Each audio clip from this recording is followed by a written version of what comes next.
everybody, it's another episode of Small Town Expectations. I'm Brandi Rose. And I'm Hales. And we are excited to be with you here again, telling another story and sharing small town experiences.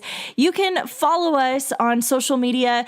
I'm Rad Brandi on Twitter, Instagram, and Facebook. I'm Brandi Rose Wright. And Haley is Halesba on Instagram, Twitter, and of course, Hales Bassing on Facebook.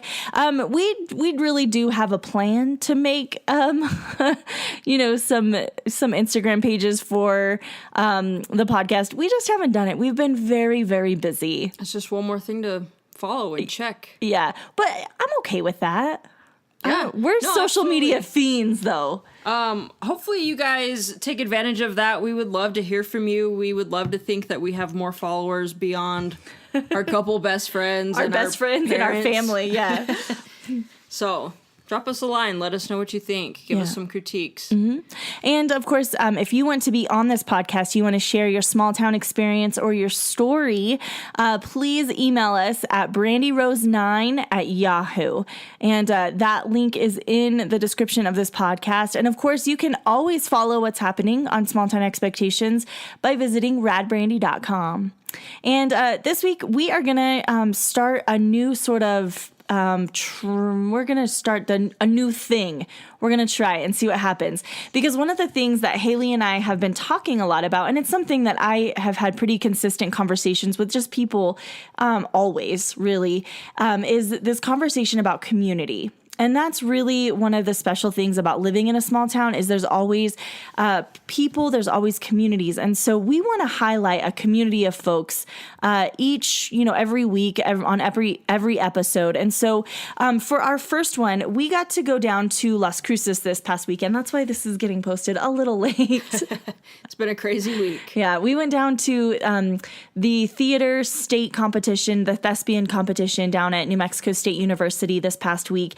Piedra Vista High School, of course, we were representing with them, but also so proud of all of the other thespians that competed at state, and congratulations to all of the winners. There were a lot of winners from all over the place. Even, Bloomfield had some winners, and of course, PV had a couple of winners as well. And so we're just really proud of how hard all of the kids, all the students, I literally had a conversation with them and said, I need to stop calling y'all kids. I'm sorry. So let me just correct myself. All of the students, how really hard they worked on their individual events and, of course, on their one-act plays. So big shout out to them and proud of them. Yeah. And all the students in our community, Farmington High was there, and they represented well. They swept some absolutely major awards. That was really cool. Yeah. To see those kids. For sure. Those students. See, it's hard, right? They're kids. No, we should not be calling them kids. So this week we want to highlight a community that we just kind of by happenstance ran into in Las Cruces. And we're dog lovers. We have our Elle Belle, our Ellen Dog Generous. She's actually just ran in here. Yeah, she's she's a hooligan. So we really love our pet, and we took the students to Chick-fil-A one night, and actually a student from Farmington High School was volunteering with this group of people, and we were able to stand outside of the doors and just chat with her for a minute. And it was really cool just to kind of hear how great she's doing. Yeah. Shout out to, and I don't think she would care, right? I don't think so either. Yeah.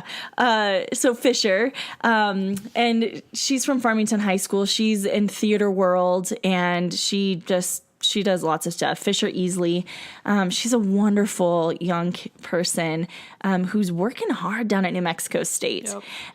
It's really neat to see her as an adult now, because we all know her from her mom, Lynn Ann, who has basically been, in my eyes, our theater mom for my entire life. So we were able to watch her two daughters grow up, and now she's an adult down in college. Yeah. And doing well. Yeah. She's doing charity things and just growing as a human. Yeah, so we want to encourage folks to check out this Facebook page, NMSU Raising Canines. This is a group of people who actually raise little pups into adult pups for guide dogs for the blind, which is really, really cool.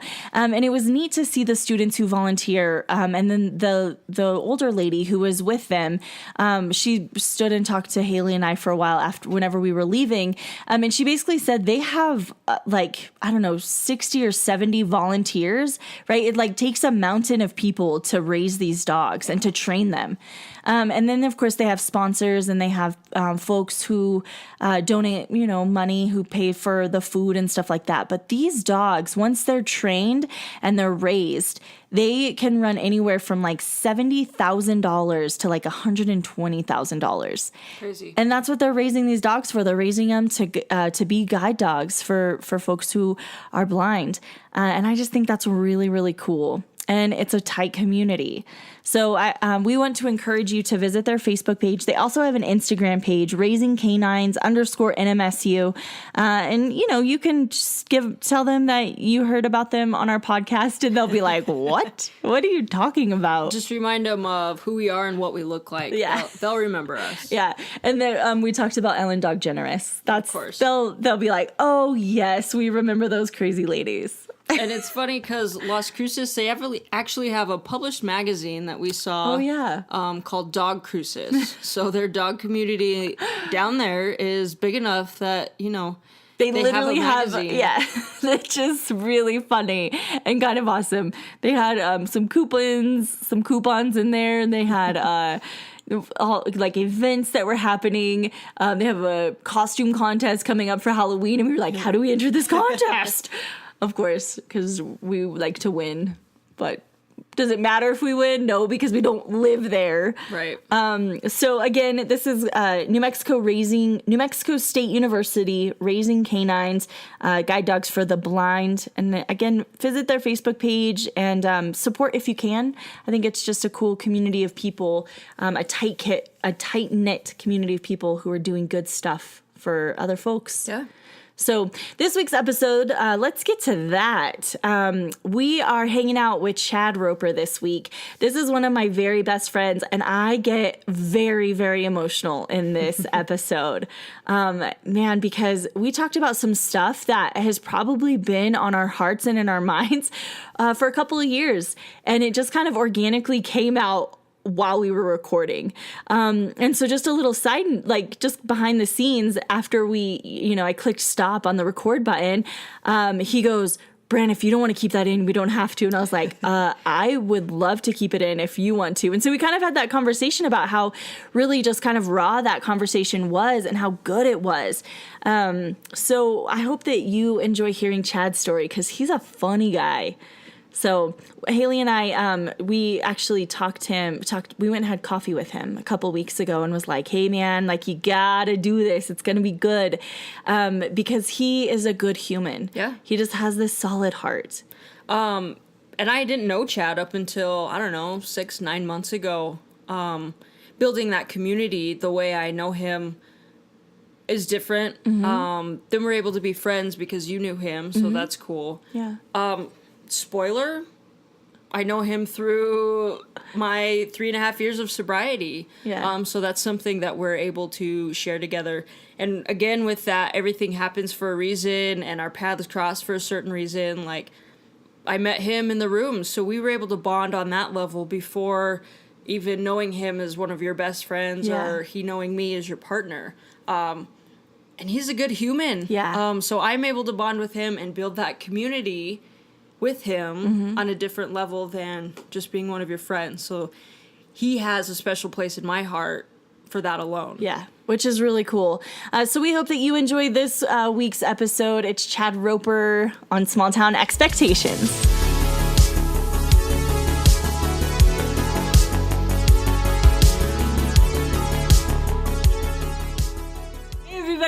This is one of my very best friends that I have, and we've been friends for a really long time. Mm-hmm. This is Chad Phillip Roper.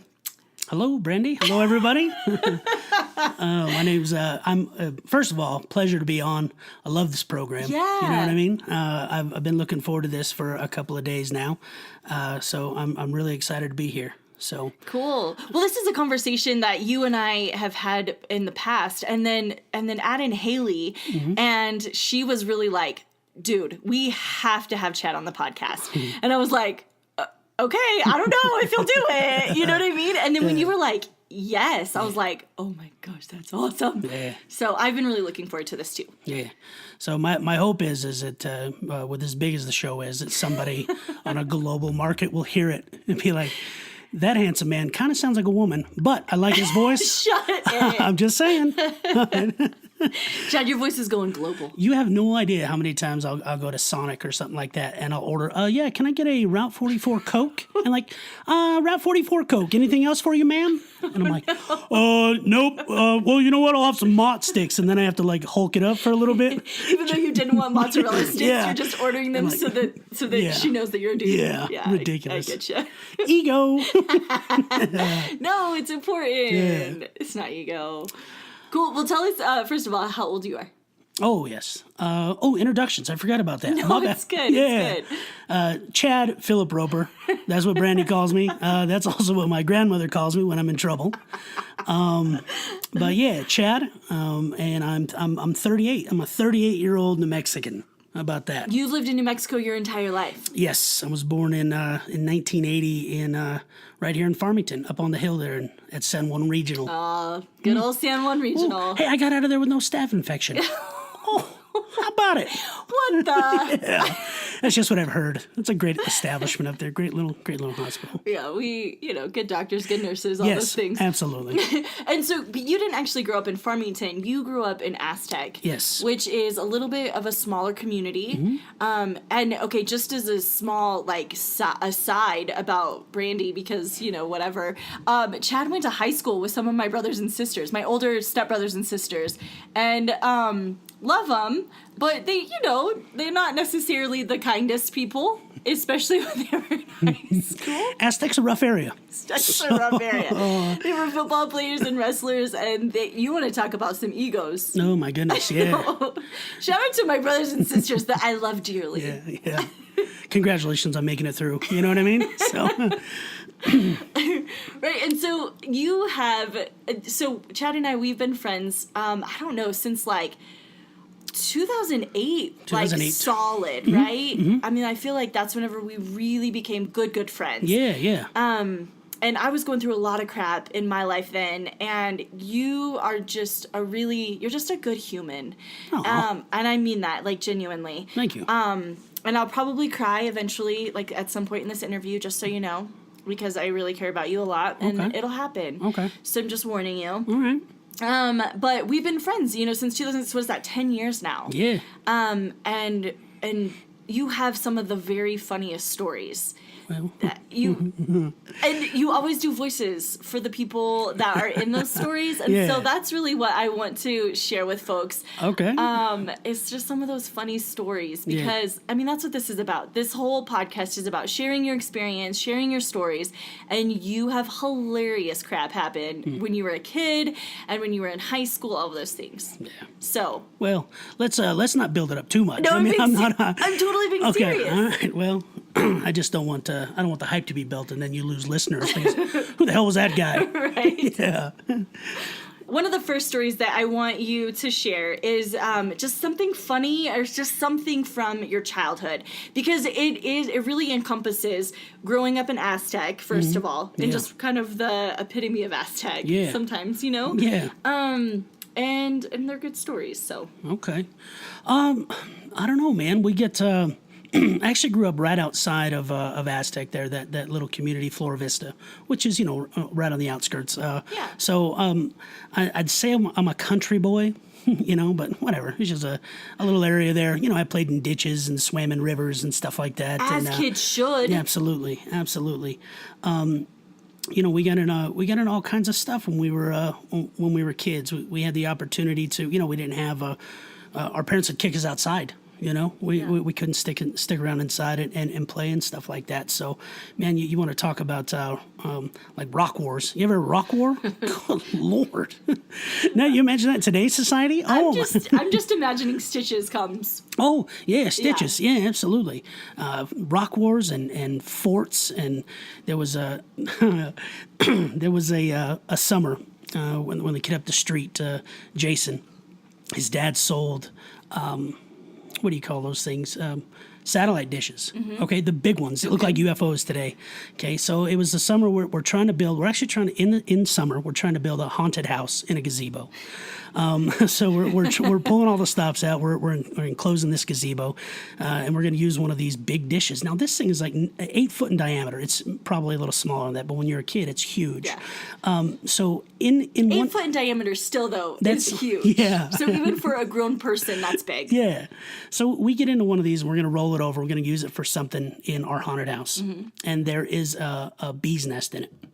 Now, I don't know what kind of bees these are, but in my mind, they're like the size of bumblebees, but they're quick and they're attacking us. Okay. Now, I'm not kidding. Like we would rustle and push this dish, and they would hop out and they would chase us. So my brother got stung a couple of times. Poor Derek. He's the one that got stitches all the time. He's the youngest. Yeah. No, he's middle. Yeah. So this is pre-AJ. You know what I mean? So and I just remember. Some of the things that we thought were smart to try to kill these damn bees. We had super soakers, and we put gasoline. Oh no! In the super soakers, and we were shooting them. I don't know. It's ridiculous. We all survived. That's what I'm trying to say. Just a disclaimer: Small Town Expectations does not recommend putting gasoline in super soakers. Yeah, it kills them though. So good. Yeah. Did you light them on fire? No fire. No fire. Just the. It's like, oh my gosh. We do stuff, we'd get down to the river where we're not supposed to be. And then, our mom would drive up and she'd get your ass in the car, And then I remember that this one time we were down by the river after being told repeatedly not to be down there. And then we got the talk, wait till your dad gets home. Ooh, and, those are the scary ones. Yeah. So, and we grew up in the, like I said, I'm 38. So we got spanked. No big deal. And so we knew Dad was coming home. So I just remember my brother and I, and we each put on, 6, 7 pairs of pants, sweatpants, the combo, and then just hid under the bed. Just so Yeah. Lots of padding. Yeah. Did it work? The thing was my dad didn't come home that night. He had to work late. So by the time he just wanted to crack a beer and be done with it. So we got out of an ass beating that time, which is a good thing. We were. My brother and I, we tore stuff up. We spray painted stuff we weren't supposed to. My dad, for good reason back in the day, he beat our ass for good things. You know what I mean? It was a time we were in the garage, and I found a can of gold spray paint. And I don't know if it's because I thought my dad was number one or if I was just painting lines, but I was painting the number one on his brand new red Craftsman toolbox. Oh, no. And so he found out that was going on, and we were still outside. This is in the afternoon, and he rounds us up, and he's like, all right, who's in the paint? And I immediately start crying. That was my defense when I was a kid. Still do it to this day, And I was like, I wouldn't tell. I was like, oh, it wasn't me. And it was you though, right? But it was me, okay. yeah. So after my dad threatens us a little bit more, and Derek didn't snitch on me. So Derek got his ass beat first. And then, so I just remember, and this is in the backyard, and I just remember Derek, screaming. And then I looked at my dad, it was me. So I don't know if I've apologized to Derek for that, but you can do it publicly right here. Yeah, Derek, man, it's not the only time I threw that kid under the bus. You know what I mean? So, yeah. Then I think I got a few extra, and that's the bad part too, man. When you're getting spanked from a parent, especially if you're a squirmy kid, because then you jump around and you catch some of them back shots, or if you jump up, you get them in the leg. Yeah. My dad he's a wonderful human being. He didn't like beat us like we deserved. Back in the day, that's how shit went. It's okay. So yeah. But yeah, man, it's, just regular kid stuff. Like I said, we get bikes and we rode all over the county and just got into trouble and broke stuff and did stuff that the young men were supposed to do. That I felt, that was my childhood. It felt really good. That's cool. Yeah. That's a good childhood, though. Like, I think my favorite part, not my favorite part, but one of the cool things that you said in that story was that when you were a kid, you weren't allowed to play inside. Like, you were forced to play outside. And that was kind of my childhood, too. My parents were divorced, and so I would go, my sister and I, Kitty, we would go to my dad's house every other weekend, and he lived out by the river in this huge piece of land, and he'd be like, get outside. And he would make us play outside all day long. And, like, there were times where I'd be like, I don't want to go to dance because all we can do is play outside, and it's so hot. And really, like, I look back on that, and I'm like, man, what a good childhood, though. Yeah. And I don't know. I just think that's something special that we know more about than some kids today. Absolutely. So that's cool. And so then, you went to Aztec High School. How big was your graduating class at Aztec High? Oh, goodness. Let's see. If I had to guess, it was like 230 kids. I could be way off. Didn't really care too much. School was fun and everything, but it just wasn't my deal. Yeah. You know what I mean? Yeah. So, yeah, I think it was 230, 260, something like that. So it was small. Yeah. And do you feel like you knew most of the kids that you went to school with? Absolutely. Absolutely. There was I think I wasn't necessarily friends with everybody, but Sure. I think everybody kind of knew who everybody was, Yeah. Yeah. And are you still friends with some of the folks that you were friends with in high school? I've got, I don't know, 2 or 3 that I still keep in contact with on a regular basis. One of them, Daniel, Mr. Diswood, he's still one of my best friends, and I've known him since junior year in high school. Yeah. So that's one of my longest running friendships right there. So, but and not again, everybody, they move. Yeah, and then get the families and stuff like that. Right. So yeah, well, and here's the thing: like, legit, people just become adults, and life happens. And there's nothing wrong with you not being friends with a lot of people, but I think that one thing that you're really good at is keeping people in your life, and your friendship with Daniel is something that I admire a lot because you guys have been through some stuff together. Yeah. And for you to, y'all are still super tight. Yeah. I don't know, and I just think that's really neat, and I think that's significant too. Aztec High, it's not big. It's still not big to this day. Yeah. And that's just something that is cool. Yeah. So. Well, we had, I think that's the deal too. I mean, like you said, everybody, they just kind of grow up. I'm not married. I don't have any kids. And, Diswood, he doesn't have any kids either. He's not married either. So, it's, throughout all my 20s, I'd be like, yo, Kenny, you coming into town? Let's crush some brews. He's like, we're here for Thanksgiving. I'm not gonna, go drink beers and do, you know what I mean? Yeah. So, throughout all my 20s, a lot of my friends were doing the family thing, and I was still, making up for lost drinking time, I guess, you know what I mean? Yeah, so, yeah. Absolutely. So.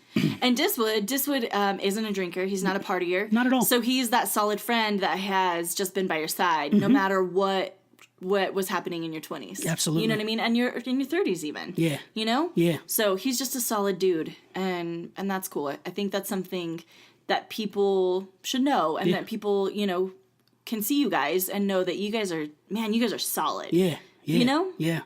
So it just worked. It's a yin and yang thing, you know what I mean? And so that's actually Diswood is the reason that we're friends. Yeah. Right? Because I had a cheer school back in the day, and he was my breakdancing coach or whatever. Yeah. To the whole 3 kids that took that class.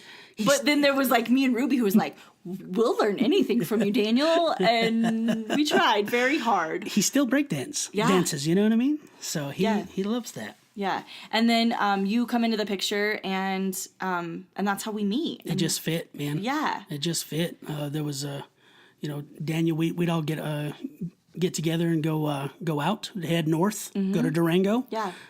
Everybody would, Daniel loved to dance. I remember Alicia and I clicked really well because we we didn't necessarily like to dance, but we like to have fun. You know what I mean? Yeah. So, and just, you know, the jokes, that was a really good time, a really good year there. So, and then Daniel left. Dick. No. For like a baby minute, he left. Yeah, just for a second. He always comes back. Always. Sorry, Daniel. Let's see, man. I remember, I think we talked about this one, and this one stuck in my head since we sat down for coffee, you, Haley, and I, and it was middle school.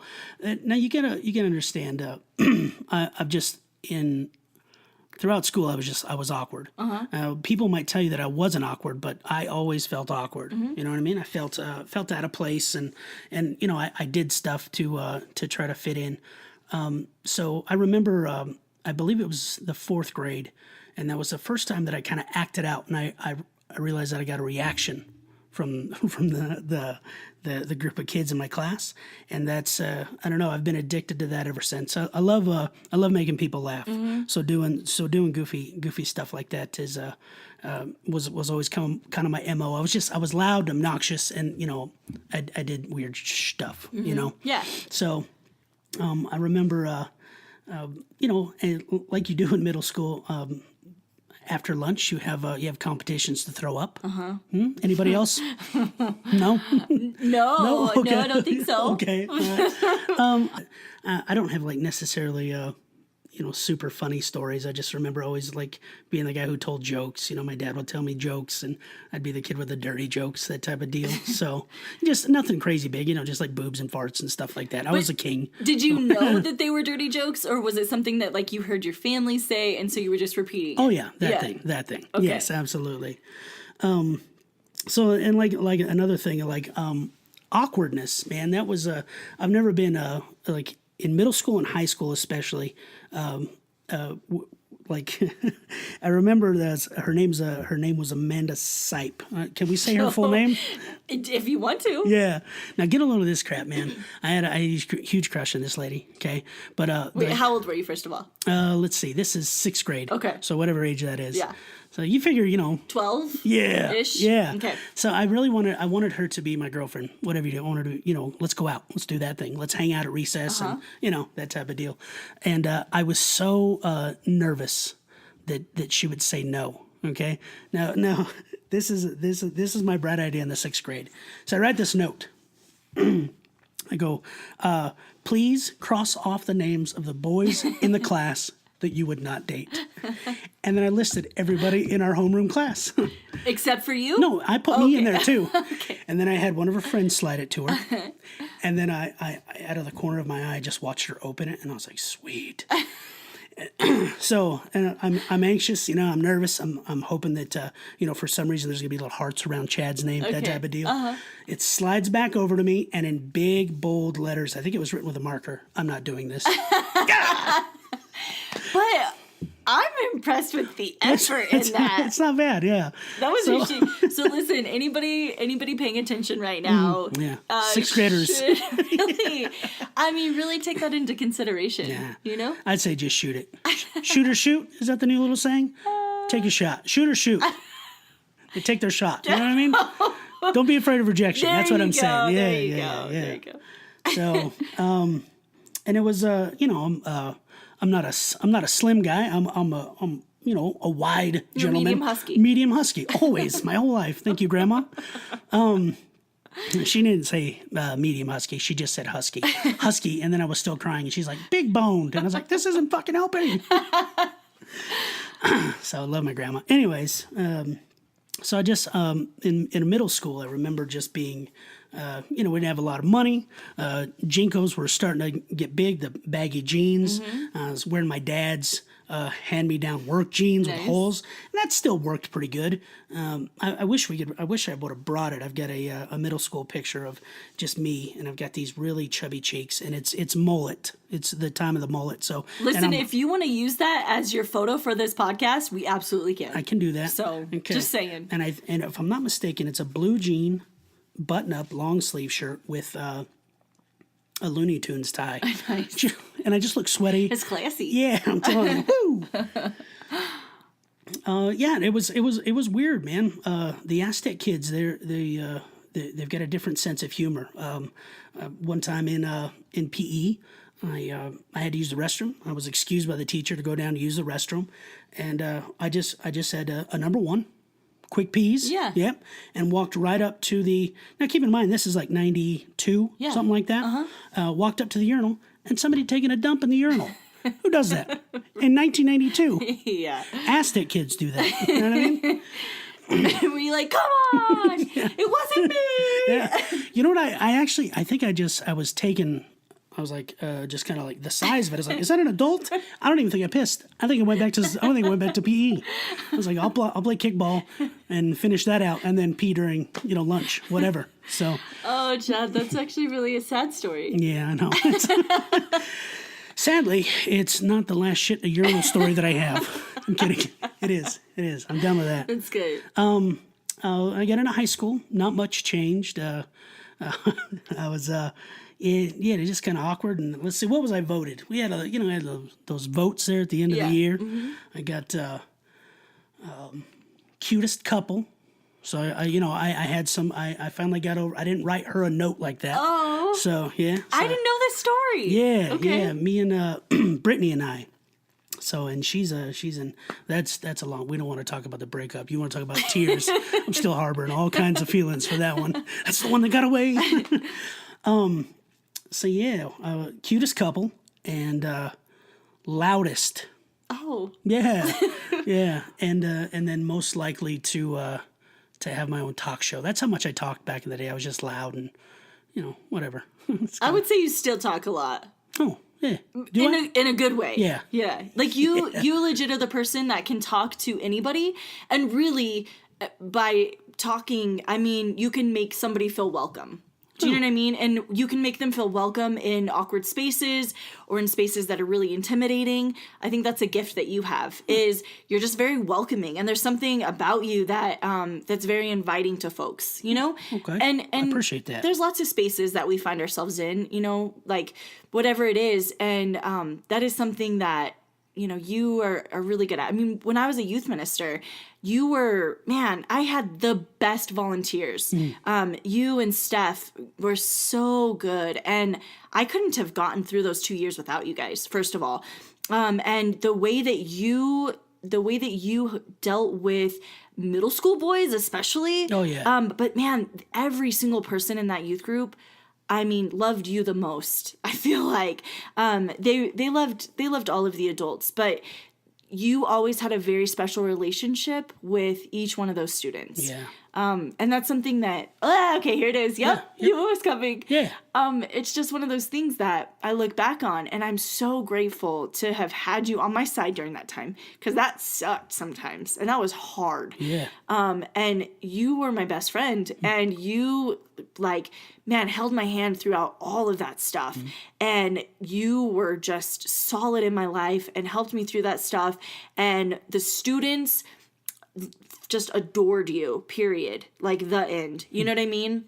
And I think that you still have a relationship with some of them. I do, yeah. And that's cool. I don't know. That's something that I look back on in our friendship that I'm just still so thankful for. Yeah. So that really is probably one of the best sections of my life. Mm-hmm. I had no idea that my immaturity would come in so handy. I don't use it as a tool. It's just who I am. Yeah. Half of the time I'm very capable of being a 12-year-old, of laughing at inappropriate things. And it's one of those deals, and it just meshed well, mm-hmm. And I was able to, I was able to talk with some of the young men there that, they just look at you as an adult. Mm-hmm. And that immediately, once that immaturity hit, I was still able to, to make them laugh, but also, be a friend and somebody that they could talk to. Mm-hmm. So, and somebody that they looked up to a lot too. So, and that's something I'm not sure that everybody in that group always recognized, was just really how much those kids looked up to you or looked up to Steph, mm-hmm. And I mean, again, I'm not sure that I could have gone through that time without you. Yeah. So. Well, it was, I just thank you for,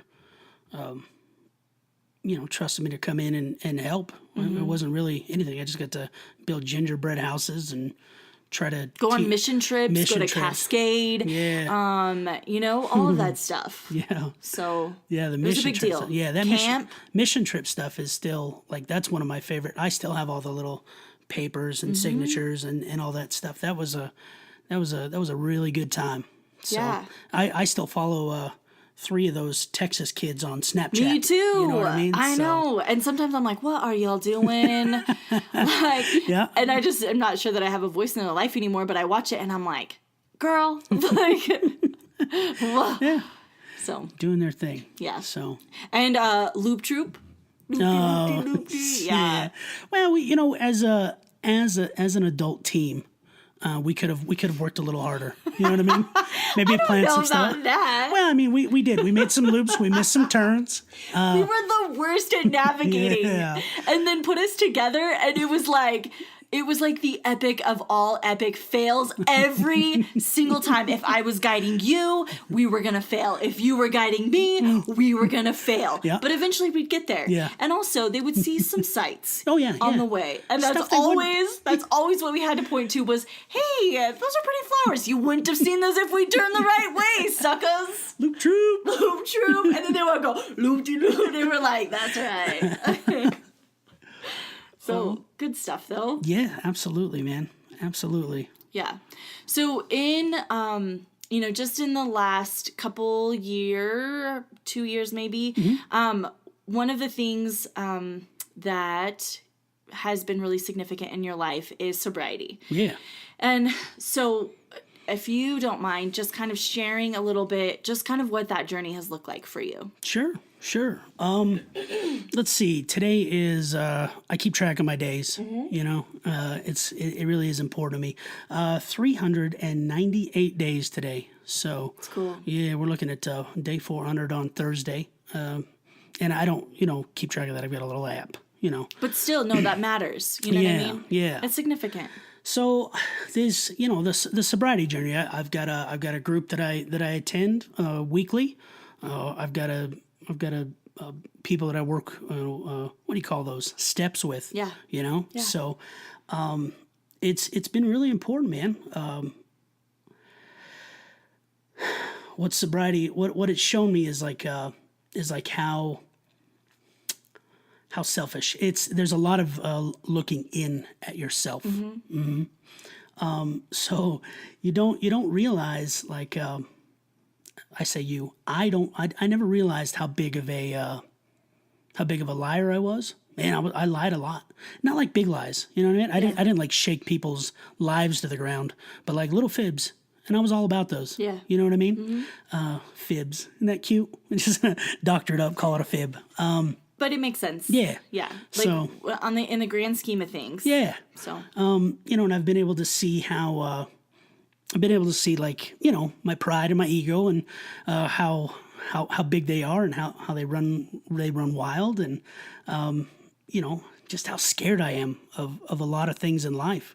And how insecure I am as a person, have been as a person. So the drinking was an easy way out, man. It gave me an excuse to blame somebody else. Mm-hmm. So the way that drinking mind works, you know what I mean? It's never my fault, and it's somebody else's, and we can smooth that right over with some delicious booze of sorts. So it's been I just celebrated a year, and it's been a really weird year, man.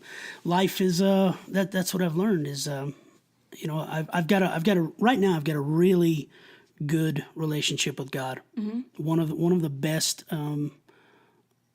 It's stronger than it ever has been. Yeah. So I share a lot of, I'll talk with some of the friends that I go to group with, and that's who, like, my higher power, like back in the day, my God, was me. Mm-hmm.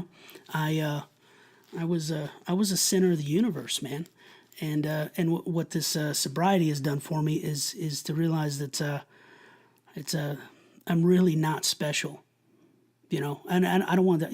I'm not bashing myself. Sure. I'm not that special. I'm not a king or a prince or royalty is what I'm trying to say. I am me, and one of the neatest things that I've been able to kind of grasp here as of late is that God, He doesn't want me to drink. Mm-hmm. He does have plans for me, and I'm able to be sober. Chad is able to be a better friend, a better brother, and a better son. So, yeah. So how has sobriety kind of affected those relationships? No, it's great, man. I get. I don't know if I was like, if my family looked at me like I was a volcano or something, I didn't realize that they were scared of my drinking until like month 5 of me being in this recovery group. Really? And like my mom, as the months go by, you get these little tokens, so I'd get one for her and I'd give my mom a token every month. And I did that up until a year. And, I don't know. I really see it. I see something I see like a confidence and almost like a peace in my mom's face when she talks to me now that I didn't see before. And, looking back, I realized that there was worry there. Yeah. Mm-hmm. And that all I did was, I put them through some weird stuff and nobody said anything to me. It's not their choice. It's not their job to. So. Well, and also I'm not sure that you were in a place yet that you could have heard it. Right. And people knew that. That's the thing. You can talk to a wall all day long. Yeah. But that doesn't make any sense. That's a dumb analogy. You were the wall. Yeah. Thank you. Put a little bow on that one. I understood the analogy with Chad being the wall. Okay. Thank you. Yeah. Yeah, but it's I work for my family. So my grandpa. I don't call in at all, which is nice. I'm just a better person, man. I realize that I may not change the world with the days that I have left here. I say that like I'm on my deathbed. I mean? I think you're being a little too humble right now, though, because I just go back to the way that you are with people. Mm-hmm. You are changing people's. You're changing their perspective on the world. Legit. That's okay. Yeah, absolutely. So without absolutely. you being the center of the universe Mm-hmm. and not taking anything away from that, because I think that that's legit. But you're also, you have to know that people look up to you and that people follow you. And it's because you got voted loudest. Yeah. Do you know what I mean? Yeah. It's your personality, and sure, it can be that you're a size husky and whatever. Yeah. Like people notice you and people admire you. I mean that genuinely. Well, without you being the center of the universe. Yeah. Like there's something about you that is very appealing. So I guess thank you. First of all, I'm working on taking compliments. Yeah. Yeah, I'm really good at stop. No, you don't know what you're talking about. But thank you. I got some good stuff. You know what I mean? Mm-hmm. So and I don't know. Yeah. I want to give it. Well, and one of the things, that I recognize just in our friendship, mm-hmm. and it goes with you being sober, is that we're able to communicate now in a different way that we weren't before. Mm-hmm. And I don't really even mean before, but I mean in the last, before you were sober for like the last 2 years or so, mm-hmm. And so that has definitely changed for you and I, mm-hmm. for sure. Yeah. And so I get the thing behind your mom's eyes and all of that. Like, I didn't even know you were sober. Like, so the thing that people have to understand is that there was a significant amount of time where you and I weren't talking, mm-hmm. and it sucked and it was awful. And then I stayed late at church one night and you just showed up and I was like, shoot. And it was just whenever I get really nervous, my voice gets high. Mm-hmm. And so I was like, hey, Jen, how are you? And you're like, really good, Brandon. I'm like, yeah, what are you been up to? And like, that's how I felt like that first, like 10 minutes or so of our conversation was. And then we just kind of fell into just kind of chatting. And I feel like we literally sat in the empty church for like an hour and just kind of caught up. And you were like, well, I am this many days sober. And I was like, sorry?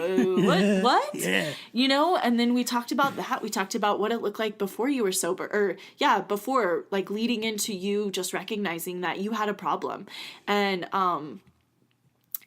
recognizing it and wanting to do something about it and knowing that you needed to do something about it. Right. Yeah. And so I don't know. I just think, I think about those 2 years that we weren't friends and we weren't talking. We were civil to each other, sure, but it was hard for you and for me even to just kind of be in the same building, because it was just there was so much tension. And now, like, I feel like you're my friend again, and we can have coffee, and you can have coffee with my partner, and and that is what it is. And so I don't know, it just is something that, like, I understand again, like, the stuff behind your mom, like, it's so cool. Yeah. And I'm crying, and I'm sorry that I'm crying, but it's just good stuff, Chad. 2 years ago, I wouldn't have thought that I'd be sitting here in your studio. I know. The studio with Tegan and Sarah and Kesha and Macklemore, Jack Johnson posters. Yeah, this is state of the art. I love this. It's a Bob's Burger puzzle on the wall. Yeah.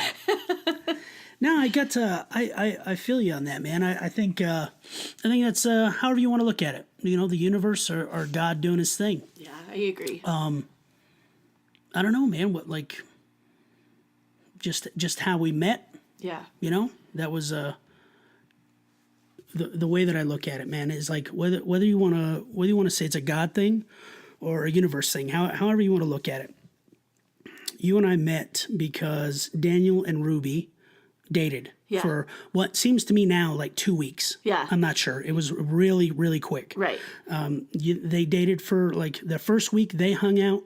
The second week he brought me in and I was introduced to you guys and I felt at home. Yeah. You know what I mean? Uh-huh. It was, and then after they split up, he didn't come hang out as often, but there was not a chance I was going to miss a girls' night with the three of you. You know what I mean? Yeah, me, Ruby, Alicia, and Chad.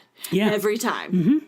And we do all that, and we got into all those weird hijinks in the 20s there, and then and it just worked, man. I felt comfortable. I could we did all of our, like I said, we did all the shit that we did, but and then I look at it like I'd been to church before, okay, but I just went. This is back when before the First United Methodist Church had changed their name. Yeah. And they had anyways. So we got in there. I did that thing.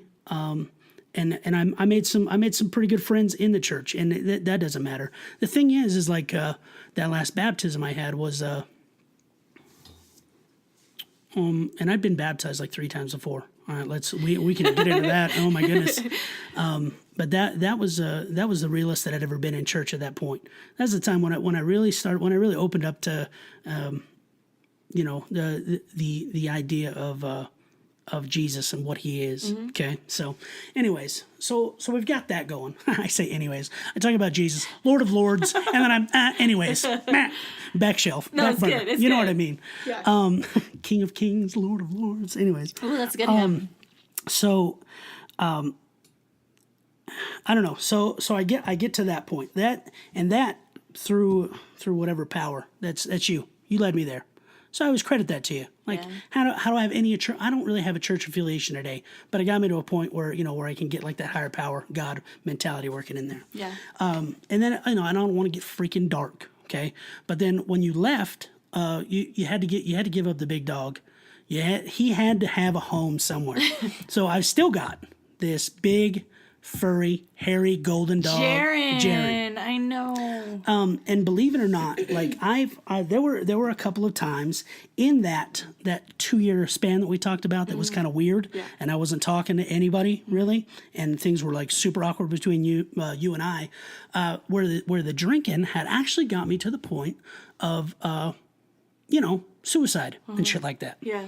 So and I give this to Jaren. There were a couple of the nights that it was it got close, and that dog was there. Like he knew something was going on, and like I said, we don't have to get into it. It didn't happen, but so then we've got that stuff going on, and then through all the other crap, right back to the church. It just works, man. Yeah. So people are supposed to be friends, I think. Sometimes. Yeah. So I think so too. Yeah. No, I agree. And honestly, like in those moments, I mean, I had no idea that's what was happening. Yeah. It was just one of those things that, and I oftentimes will look back in my life and I recognize God's presence in that stuff. Mm-hmm. You know what I mean? And still, like today, I can probably think of a handful of conversations that I had, and I'm like, that's my faith and whatever, and that's just God kind of leading me into those things. But again, like that's my faith, and that's my relationship, and so I agree. I had no idea that I was necessarily doing those things. I was just doing it, and I mean, I can look back on it and go like, yeah, like that was God, I recognize the Jaren thing. Like, I moved away to go to college back in 2011. 11, yeah. And he ate a cat. You can't just blurt that out. I'll tell you, that's why he had to leave. You had to get him off the property. He was going to eat another one. He'll still drool and almost eat a cat today. I forgot. Yeah. He killed my cat, Storm Kitten. Oh, that was your cat? Yeah. My bad. My childhood cat. Yeah, okay, so just a side note, people have to know this story. So I had Michael and I had Jaren, and I'm going to move away, and my parents are like, Brand, like, we can take Michael, but, Jaren, he's a lot of a dog. And so I didn't know what I was going to do. And it was like meant to be. You know what I mean? Also, there was a moment where I took the dogs over to my parents' house because I had to do something for an afternoon or for a night. And I got home and my dad's like, hey, Bran, I need you to sit down. And I was like, and I mean, I'm like 26 or 27 years old. And, that's pretty much what did decide that, Jared needed a good home. Yeah. And I can't think of a better person that I could have given my dog to. And mostly because I saw how he changed your life too. Yeah. Like you were walking him and you were taking him places, and I was following that stuff on Facebook because you were posting pictures, and I was just like, oh my gosh, I couldn't have picked a better person for Jer, And then And I did know that you went through some dark stuff. I never knew like how dark it was for you, but I knew that you went through some dark stuff. And also I recognized that Jer was there to just love you. Oh yeah. And you knew that. Mm-hmm. And so again, like, man, that's my faith. That's God working again. I don't know. And that's really cool. It's yeah. He's still kicking. There's still hair all over my house. He is like the worst shedder ever. That's the crappy part about having hardwood floors. That hair doesn't hide in the carpet. You can see it. Right. If I don't sweep for like 2 days, there's piles of hair in the corner. And they like you turn on a fan and they just start going in this circle. There's like this little tornado of hair. Yep. Oh, that dog. Mm-hmm. And the funniest thing about this dog, again, another side note. Whenever he does something bad, he does he like smiles and does this weird teeth thing. And that's how you know he's the guilty one, is because he would tell on himself with that weird teethy smile thing that he does. Yeah. It's strange and awesome. Yeah. He'll look you right in the eyes and smile. I'm like, oh, crap, right? I'm sorry. That was me in the trash. Yes. My bad. Yes. He's a good dog, too. Is. So, yeah, I am. That's one of the things I'm thankful for as well, is just you taking on Jer, and to know that, he was there for you in those dark moments is really cool. It all worked out, man. Yeah. It really did. Yeah. Good stuff, Chad. That was pretty fun. Yeah. Yeah. So I always say to the person on the other side of this microphone, I never want to cut you off, and I want to make sure that you got all of your story out and you talked about, everything that you wanted to talk about in this particular episode, because we can always bring people on again. Okay. So this is your opportunity. Did you get everything?